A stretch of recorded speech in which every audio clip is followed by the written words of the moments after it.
বারে বারে প্রমাণ করে দেয় নওশাদ ভাইজান যে মানুষের জন্য সে একাই লড়ছে। আবারও বিধানসভাতে ওবিসি বিলের বিরুদ্ধে মুখ খুললেন, লড়াই জারি রেখেছেন তিনি।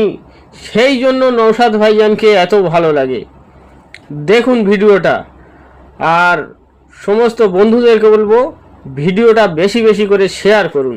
স্যার, আমি প্রথমেই এই বিলের বিরোধিতা করছি, তবে এই সংশোধনী বিল ইতিহাসে সংস্কার হিসাবে নয়, বরং একটি বিতর্কিত রাজনৈতিক পদক্ষেপ হিসাবে স্মরণীয় হয়ে থাকবে।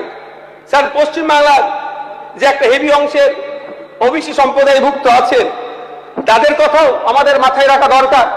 তারা কোনোভাবেই তাদেরকে ছুঁড়ে ফেলে দেওয়া যায় না।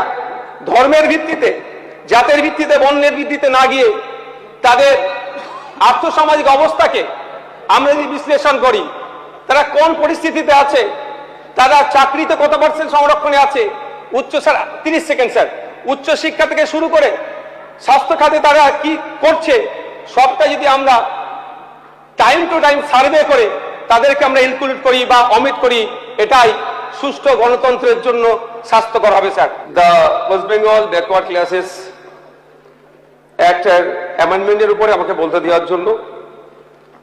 স্যার, এই বিলের কপিটা পড়ে যেটা বুঝতে পারলাম, সংশোধনীতে একটা নির্দিষ্ট সম্প্রদায়কে টার্গেট করে রাজনীতিকরণের অপচেষ্টাতেই যারা সমাজের পিছিয়ে বর্গের আছে তাদেরকে ক্রমশ বঞ্চিত করা হচ্ছে।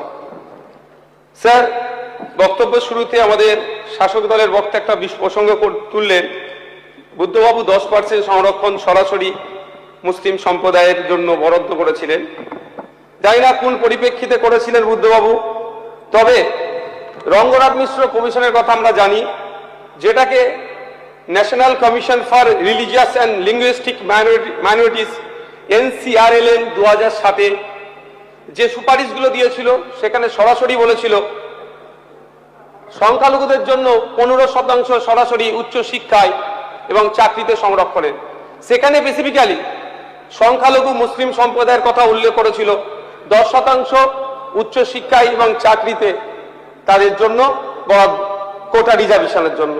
যাই না বুদ্ধবাবু কোন পরিপ্রেক্ষিতে বলেছিল, তবে হাউসের জ্ঞাতার্থে আমি এই প্রসঙ্গটা এখানে উত্থাপন করলাম।